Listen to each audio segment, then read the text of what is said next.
So, in general, what we kind of know about gender gaps in competitive environments, we know that women opt out of competing at far higher rates than men. Why do we care about competition? Let's think about applying for jobs, right? It's essentially you against a bunch of other applicants, and one of you is going to get the job, but or a promotion. The rest of you are not going to have anything. That doesn't mean that you're bad at your job. It doesn't mean that you're unqualified. It just means that it doesn't work out for you this time.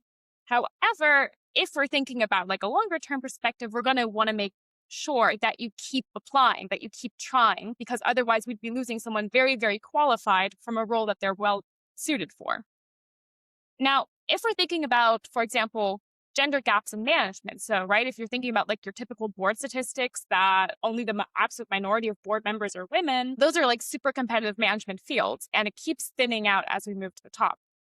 So I was curious on whether failure had something to do with that. Like, do women, once they fail, for example, opt out at higher rates and just say, oh, it's clearly not meant for me?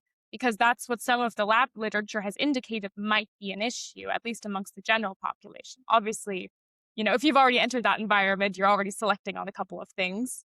But I was just interested in whether this is a mechanism. And second of all, if failing somehow has a demotivational effect on how much effort you're willing to provide, how does this affect your decision making? And then again, are there gender gaps between men and women?